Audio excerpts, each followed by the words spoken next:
உங்களுடைய தங்கம், வெள்ளி, வைர நகைகளை உடனே செல் பண்ணுமா?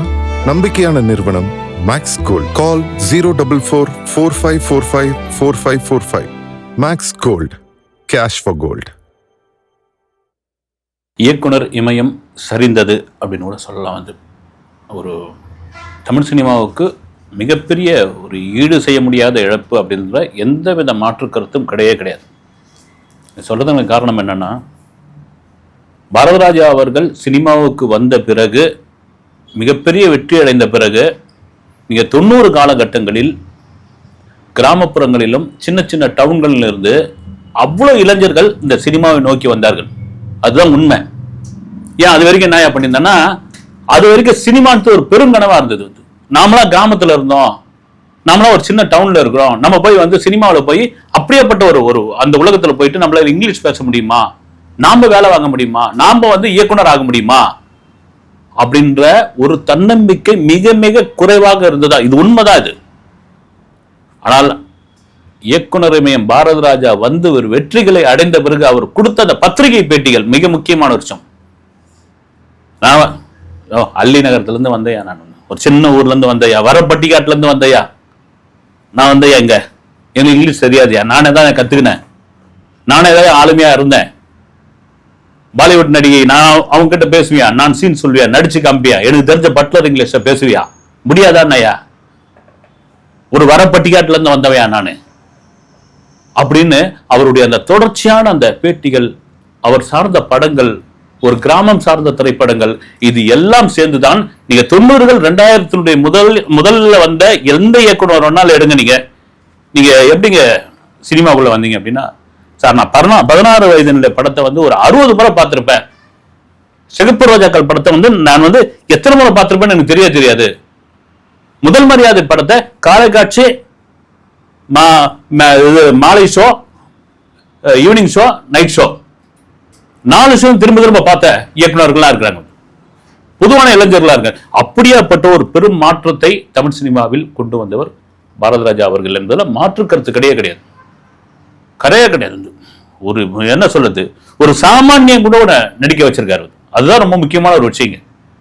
எங்க மதுரை மீனாட்சி கோயில்ல வளையல் கடை வச்சிருந்த ஒருத்தரை நம்ம இதோ சொல்ல, அந்த நபர்கிட்ட ஒரு நடிகை இருக்கிறான்னு கண்டுபிடிக்கிறது எவ்வளவு பெரிய கஷ்டம்.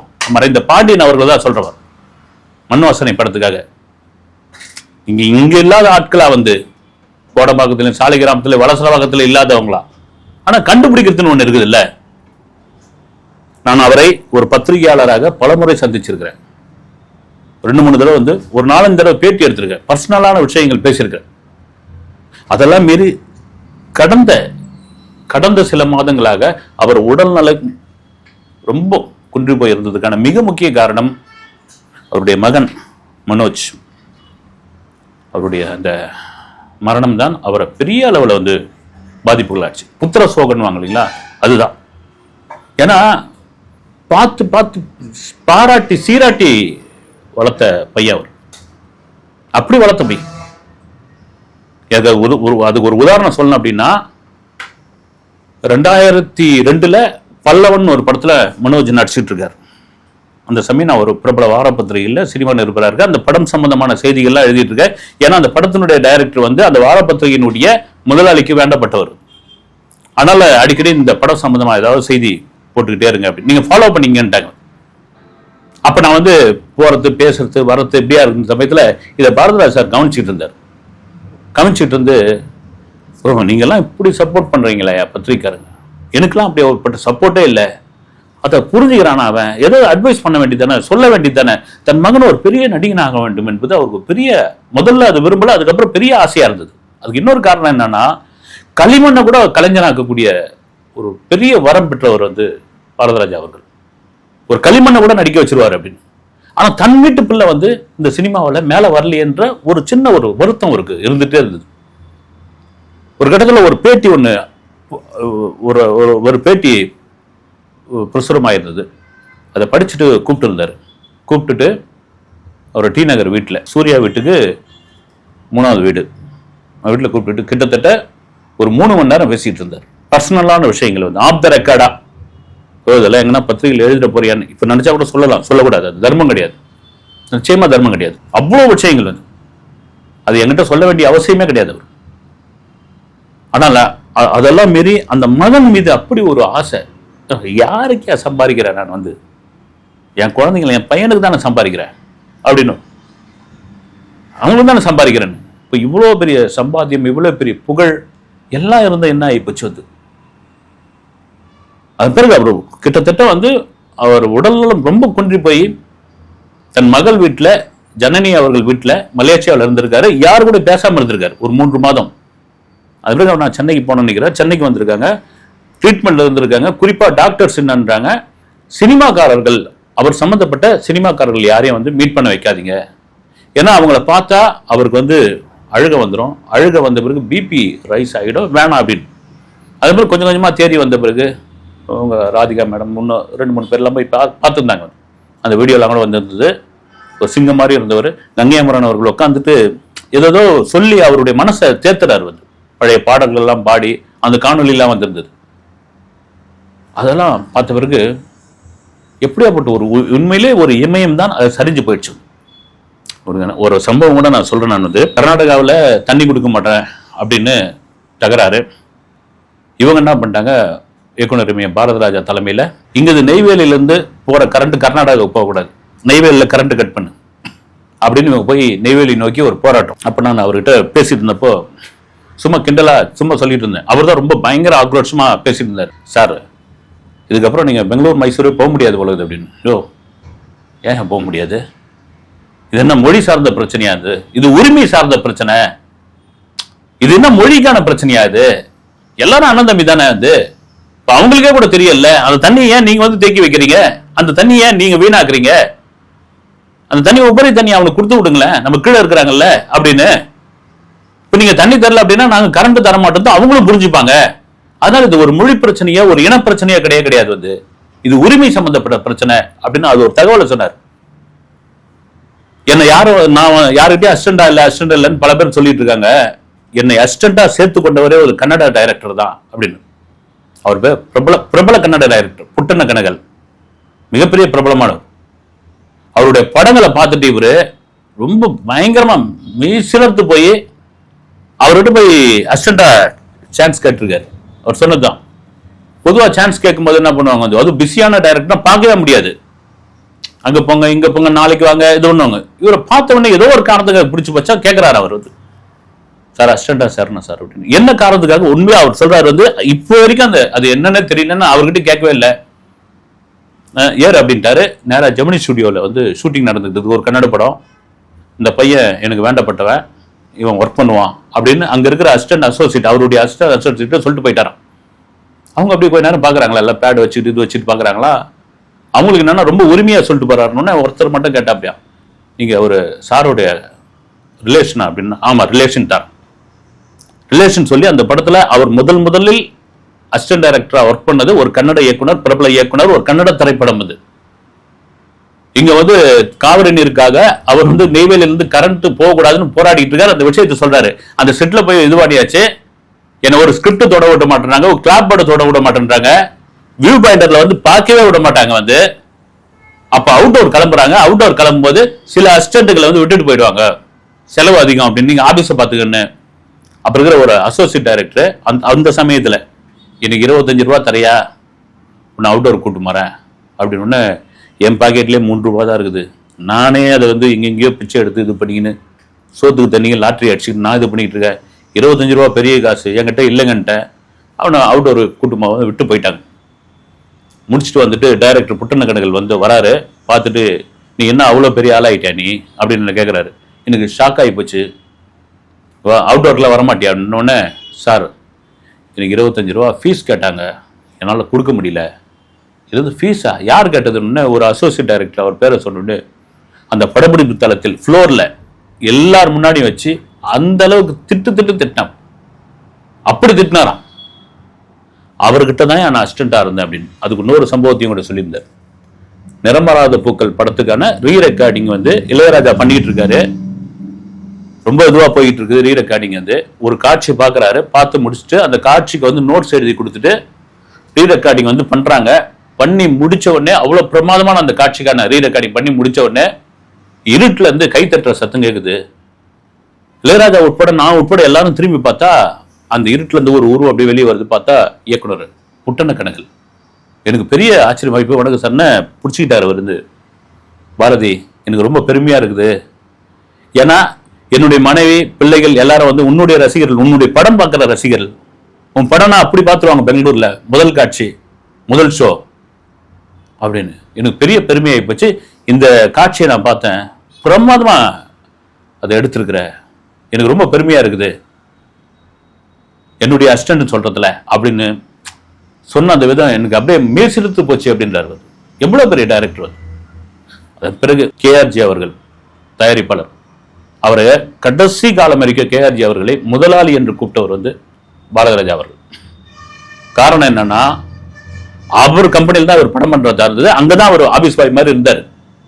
ஆக்சுவலா முத்துராமன் ஜெயலலிதா அவர்களை வைத்து ஒரு படம் பண்றதுக்கு, படம் பேர் தெரியல, எல்லாத்தையும் ரெடி பண்ணியாச்சு. கதையெல்லாம் அன்னக்கிளி ஆர் செல்வராஜ் கதை முடிவு பண்ணி ஷூட்டிங் போற நேரத்தில் அவங்க நடிக்க மாட்டேன்ட்டாங்க. அந்த படம் டிராப் ஆயிடுச்சு. டிராப் ஆன பிறகு அவர் அங்கே ஆபீஸ்லயே இருந்தாரு, இதெல்லாம் பண்ணியிருந்தாரு. முதலாளி தான் கூப்பிட்டு இருப்பாரு. அந்த படம் பண்ணியிருந்தா அதுதான் முதல் இயக்குனர். அப்போ ஒரு பைனான்சியர், அவர் யாருன்னா பொள்ளாச்சியில ஒரு தேங்காய் மண்டி வச்சுங்கிற பைனான்சியர், அந்த பைனான்சியர் வந்து போயிட்டு இருக்காரு. இந்த பையன் ரொம்ப துடிப்பா இருக்கிறாப்லையே, பார்க்கறதுக்கு இதுவா இருக்கிறான்ட்டு, இங்க வா தம்பி, ஏதாவது கதை இருக்காண்ணா? சார் கதை இருக்கு சார் அப்படின்ட்டு சொல்லு அப்படின்னு ஒரு 3 கதை சொல்றாராம். ஒரு கதை வந்து சிகப்பு ரோஜாக்கள், இல்லை இது எனக்கு பிடிக்கல அப்படின்றார். அடுத்து வந்து ஒரு லவ் ஸ்டோரி ஒன்று சொல்றாராம். இல்லை இது எனக்கு சரியா வரல அப்படின்னு. அப்புறம் வந்து மயிலுன்னு ஒரு கதை சொன்ன உடனே இது சூப்பரா இருக்குதுன்னு, சார் இது வந்து ஆர்ட் ஃபிலிம், இது கமர்ஷியல் ஃபிலிம் கிடையாது, ஒரு ஆர்ட் ஃபிலிம் இது. சும்மா நான் வந்து இந்த என்எஃப்டிசி இவங்கெல்லாம் எடுக்கிறதா, கவர்மெண்ட்டுக்கான படமா அதை எடுக்கிறதா நான் இருந்தேன். நான் இது இல்லை இந்த படத்தை எடுத்து பார்த்துக்கலாம் எடுன்னு சொன்ன பிறகுதான் ஆக்சுவலா அந்த படம் தான் வந்து 16 வயது இல்லை, அந்த மயிலுக்கு அதுதான் 16 வயது இல்லை. அவர் பாரதிராஜா சொன்ன தகவல், அவர் சார் சொன்ன தகவல் என்னன்னா, அந்த படத்துக்கு சப்பானி கேரக்டர்ல, கமலஹாசன் கேரக்டர்ல முதல்ல நடிக்க வேண்டியதா இருந்தது நாகேஷ். ஸ்ரீதேவி கேரக்டர் நடிக்க வேண்டியதா இருந்தது ரோஜாரமணி நடிகை. அது அப்படியே மாறி மாறி மாறி மாறி அதன் பிறகு கமலஹாசன் வந்தார். கமலஹாசன் இவரும் நல்ல நண்பர்கள். கமல் வந்து தங்கப்ப மாஸ்டர் கிட்ட அசிஸ்டண்டா இருக்காரு.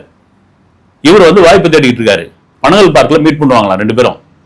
அப்ப கமல் ரொம்ப கான்பிடண்டா பேசுவாராம். நான் ரோட்ல நடந்து போனா இந்த மக்கள் எல்லாரும் என்ன திரும்பி பார்க்கணும், அந்த அளவுக்கு நான் இந்த சினிமா விட மாட்டேன்னு. அதுதான் இவருக்கு பெரிய ஒரு உந்து சக்தியா மாறிச்சான். நாமளும் இப்படி போனோம்னா நம்மள வந்து 10 பேர் 100 பேர் பாரியா பாரதிராஜா போறாரு அப்படின்ற அளவுக்கு நம்மள திரும்பி பார்க்கணும் அப்படின்ற ஒரு விஷயம். அப்போதான் இந்த மயிலு கதையை போய் கமலஹாசன் சொல்லும்போது, எங்கிட்ட இதெல்லாம் கதையெல்லாம் சொல்லாதீங்க, நீங்க எங்க அண்ணன் ஷாருஹாசன் அவர்கிட்ட சொல்லுங்க அப்படின்னு அவர்கிட்ட சொன்ன ஓகேன்ட்டாரா. ஓகேன்னு சொல்லி அப்படி ஆரம்பிக்கப்பட்ட படம் தான். அதுல ரஜினி உள்ள வந்தது. ஏன்னா அந்த கேரக்டருக்கு, அந்த பரட்ட கேரக்டருக்கு யார நடிகரா போடலாம் அப்படின்னு அந்த நேரத்தில் தேடிக்கிட்டு இருந்த பொழுது பிரசாத் ஸ்டுடியோவில் ஒரு பட பூஜை நடந்தது.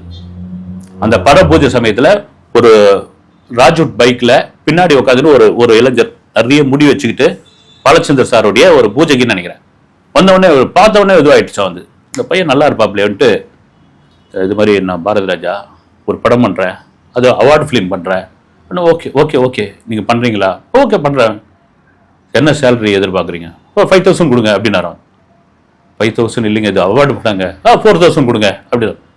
இல்லை சார் 4000 அப்படின்னு விழுத்துருக்காரு. சரி ஃபைனலா 3000 கொடுங்க அப்படின்ட்டார். பாருங்க அந்த நாள்ல 3000. இன்னைக்கு ரஜினிகாந்த் வாங்குற சம்பளம் என்னங்க வந்து, இன்னைக்கு என்ன எத்தனை கோடி கொடுத்தாலும் வந்து காத்துக்கிட்டு இருக்காங்க. 74 75 வயதுல இன்னைக்கு ரஜினிகாந்தோட சம்பளம் கோடிகள்ல. இன்னைக்கு பிசினஸ் வந்து வேற லெவல்ல. 3000 ரூபாய் சம்பளம். அந்த படத்தை 16 வயதில் 4.25 லட்சத்தில் பட்ஜெட்ல எடுத்த அப்படின்றாரு. 4.25 லட்சத்துல அந்த 3000 ரூபாயில 2500 ரூபாய் தான் கொடுத்தாரு. 500 ரூபாய் கொடுக்கவே இல்லையா பாரதிராஜா, கொடுக்க முடியலையா. அதை ரஜினிகாந்த் அவர்கள் ஒவ்வொரு மேடையிலையும் ஒவ்வொரு இடத்துலயும் வந்து கடைசி வரைக்கும் சொல்லிக்கிட்டே இருந்தாராம், பாரதி எனக்கு ஒரு 500 ரூபாய் தரணும் இல்லை நீங்க அப்படின்னு. இது ஏன் சொல்றேன்னா, அந்த அளவுக்கு ஒரு ரஜினியும் ஒரு கமலையும் உருவாக்குனதுல மிகப்பெரிய பங்கு வந்து இயக்குனர் ரமேஷ் கொண்டு வந்து. நீங்க பாருங்க, ஒரு சப்பானின் ஒரு கேரக்டர், ஒரு பரட்டன்ற ஒரு கேரக்டர், அந்த கேரக்டர் தமிழ் சினிமாவில் இந்த ரசிகர் மத்தியில் ஒரு பெரிய வரவேற்பை பெறாமல் போயிருந்தால் அவருடைய வளர்ச்சி லேட்டா கூட அமைஞ்சிருக்கலாம். அதெல்லாம் மீறி ஒரு நல்ல மனிதர், நல்ல மனிதர். ஒரு யாரை கூட சொல்லுவாங்க வந்து அவர் ரொம்ப கஞ்சத்தனமானவர், நிறைய காசுலாம் பார்த்து தான் கொடுப்பாரு அப்படின்னு. அது அவருடைய இயல்பு. அது கூட நான் இவர் கதாசிரியர் ஆர் செல்வராஜ் அவர்களை ஒரு இன்டர்வியூ பண்ணும்போது சொல்லிட்டு இருந்தேன், எனக்கும் பாரத ராஜாவுக்குமான அந்த நட்பு இருக்கு இல்லைங்களா, அதுக்கு மிகப்பெரிய காரணம் வந்து நான் அவர்கிட்ட பெருசா எதிர்பார்க்க மாட்டேன், அவரும் அதை பத்தி இது பண்ணவே மாட்டார். ஒரு நாள் அவரே கேட்டாரு, நம்ம இவ்வளவு காலம் சண்டை இல்லாம இருக்கிறோமே எப்படி அப்படின்னு பொழுது, சார் நம்ம 2 பேரும் பணத்தை பத்தியும் பேசுறது கிடையாது, ஏன் அவங்களுக்கு பணத்து மேல ஆசை இல்லையா அப்படின்னா, இல்ல சார் எனக்கு நிம்மதியா இருக்கிறேன், எனக்கு என்ன வருமானம் வருமோ அந்த வருமானத்தை வச்சுக்கிட்டு ஒரு நிம்மதியான வாழ்க்கை வாழ்ந்துகிட்டு இருக்கு, எனக்கு இது போதும் சார், பெருசாலாம் ஒன்றும் ஆசை கிடையாது, நான் அதனால தான் உங்ககிட்ட எதிர்பார்க்கல அப்படின்னு. அப்போ ஒரு நாள் பாரத ராஜா அவர்கள் அன்னக்கிளி செல்வராஜ் அவர்களை நேராக வீட்டுக்கு வந்து பார்த்துட்டு ஒரு 50,000 ரூபாயை ஒரு பேப்பரில் மடித்து கையில் கொடுக்குறாராம். இல்லை இது எதுக்கு என்ன பாரதி அப்படின்றாரு. எனக்கு என்னன்னு தெரியாது, டி நகரில் இருக்கிற வீட்டை வந்து அடமானம் வச்சுட்டேன், அடமானம் வச்சு வாங்கின காசு இது, ஒரு வெற்றி பெற்றே ஆகணும், நான் வந்து ஜெயிச்சாகணும், ஒரு நல்ல கதை கொடு செல்வராஜ் அப்படின்றார். ஏன்னா செல்வராஜ் சொல்றாரு வந்து, சென்னையில் ஒரு மனிதன் வீடு வாங்குறது எவ்வளோ பெரிய கஷ்டம், அந்த நாள்லயே பாருங்க வீடு வாங்குறது எவ்வளோ பெரிய கஷ்டம், அந்த வீட்டை வந்து எடுத்து போய் அடமானம் வச்சுட்டேன், அதில் படம் பண்ண போறேன் அப்படின்றதுக்கு எவ்வளோ பெரிய துணிச்சல் வேணும், அந்த படம் ஓடுமா ஓடாதான்ட்டு என் வாழ்வே உங்க கையில தான் இருக்குதுன்னு கொடுத்துட்டாராம். அந்த காசை திருப்பி கொடுத்து நான் கதை பண்றேன்னு சொல்லி பெங்களூர்ல போய் ரூம் போட்டு கதை பண்ணி முடிச்சாரு. பண்ணி முடிச்சுட்டு அந்த படம் வந்து முதல் மரியாதை, அந்த முதல் மரியாதையை அப்படியே வச்சுக்கிட்டு இருக்காங்க. பெரிய வியாபாரம் இல்லை அந்த படத்துக்கு. அப்ப இந்த மாதிரி NFTC இருக்கு இல்லையா, அங்க இருந்து வந்து ஒரே ஒரு பிரிண்ட் ஒன்று கேட்கறாங்களாம். அப்ப செல்வராஜ் சொல்றாரு வந்து, ஒரு பிரிண்ட் கேட்கறாங்க, என்ன ரேட்டுன்னு சொல்லு அப்படின்னு. அப்படின்னா ஒரு 26,000 27,000 ரூபாய் ஒரு பிரிண்ட் பிலிம். இவர் என்ன ஒரு பிரிண்ட் கேட்கறாங்கன்ட்டு பாரதராஜன் என்ன பண்ணாரா, இதோட வரமாட்டாங்க நம்ம கூட அப்படின்ட்டு 1,00,000 ரூபாய் கொடுப்பீங்களான்னு சொல்லியிருக்காரு. சரிங்கன்னு போயிட்டாங்களாம். போயிட்டு இவரே சொல்றாரா, ஏன் பாரதி 26,000 27,000 1,00,000 ரூபான்னு சொல்லு. இல்லைங்க, ஒரு பிரிண்ட் கொடுத்து என்ன பண்றது, திரும்ப வரக்கூடாதுன்னு தான் நான் வந்து அப்படி சொல்லி விட்டேன்னு. திரும்ப வந்துட்டாங்களாம் 3 நாள் கழிச்சு. வந்து 100 பிரிண்ட் ஆர்டர் பண்ணியிருக்காங்க அந்த படத்துக்கு, 1,00,000 ரூபாய் பணம் வந்து அப்படி குவிஞ்சு போய் கிடக்குதான். அது அவருடைய நல்ல மனசு வந்து செல்வராஜ் என்ன சொல்றாரு, அவர் வந்து கொஞ்சம் இது அப்படின்றாங்க இல்லைங்களா, ஒரு பேப்பரை தினத்தந்தி பேப்பரை எடுத்து கையில என்னென்ன கட்டு ரூபாய் நோட்டு வருமோ, அப்போ 500 1000 ரூபாய் 2000 ரூபாய் எல்லாம் கிடையாது, வந்து என்னென்ன கட்டு வருமோ அதெல்லாம் வச்சு கட்டி பொட்டலம் கட்டி இவர் கையில கொடுத்து ஒரு ஆளை கூப்பிட்டு வீட்டுல எடுத்து போய் விட்டுட்டு கையோட செல்வராஜை கூட்டணும்ட்டார்.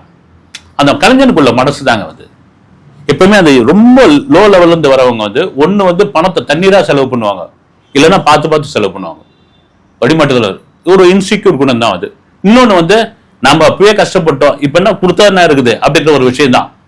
இதெல்லாம் மீறி இந்த தமிழ் சினிமாவினுடைய மிகப்பெரிய அடையாளமாக இருந்தவர் வந்து இயக்குனர் பாரதராஜா என்பதுல மாற்று கருத்து கிடையாது. கண்களால் கைது செய் படத்தினுடைய சமயத்துல நான் இன்டர்வியூ பண்ண அபிராம் மால்ல இன்டர்வியூ பண்ண போனப்போ நடிக்கிறாயா அப்படின்னு, நான் நடிக்கலைங்க அப்படின்னு உடனே, நான் நடிக்கிறதுக்கு என்கிட்ட அவ்வளவு பேர் கியூல நின்றுட்டு இருக்காங்க, நானா கூப்பிட்டு நடிக்கிறியான்னு கேட்கறேன், நடிக்க மாட்டேன் அப்படின்னு. இல்லை சார் பத்திரிகை தொழில் நல்லபடியாக ஓடிக்கிட்டு இருக்கு, அதே போதும் அப்படின்னு சொன்னு சிரிச்சிட்டாரு. அப்படியேப்பட்ட ஒரு குழந்தை மனம் கொண்ட ஒரு நபர் வந்து எல்லாத்தையும் இயல்பா பேசக்கூடியவர், அது போல்டா பேசக்கூடியவர்.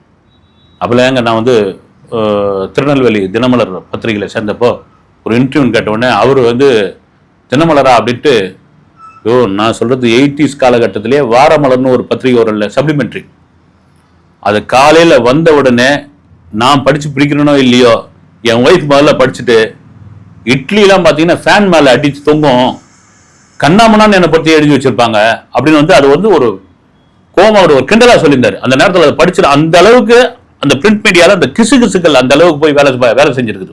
இதெல்லாம் ஓப்பனா பேசக்கூடிய ஒரு நபர் வந்து இன்னைக்கு பார்த்தீங்கன்னா அந்த தமிழ் சினிமாவே சரிந்து போய்விட்டதுன்னு சொல்லலாம். காலையில் CM விஜய், அதன் பிறகு திரைப்பிரபலங்கள் ஒவ்வொருத்தரா அந்த அஞ்சலி செலுத்திக்கிட்டே இருக்கிறாங்க. இந்திய சினிமாவில் மிக முக்கியமான ஒரு அத்தனை விருதுகளை வாங்கியிருக்காரு, பத்மஸ்ரீ விருதுகள் முதல் அத்தனை விருதுகள், தமிழக அரசு விருதுகள் அத்தனை வாங்கியிருக்காரு. மிக முக்கியமான ஒரு விஷயம், ஸ்டுடியோவுக்குள் இருந்த தமிழ் சினிமாவை கிராமத்திற்கு கொண்டு போன ஒரே நபர், முதல் நபர் பாரதராஜா அவர்கள் என்பதில் மாற்று கருத்து இல்லவே இல்லை. அவருடைய ஆன்மா சாத்தி அடையட்டும். அடுத்த வீடியோவில் சந்திக்கிறேன். நன்றி.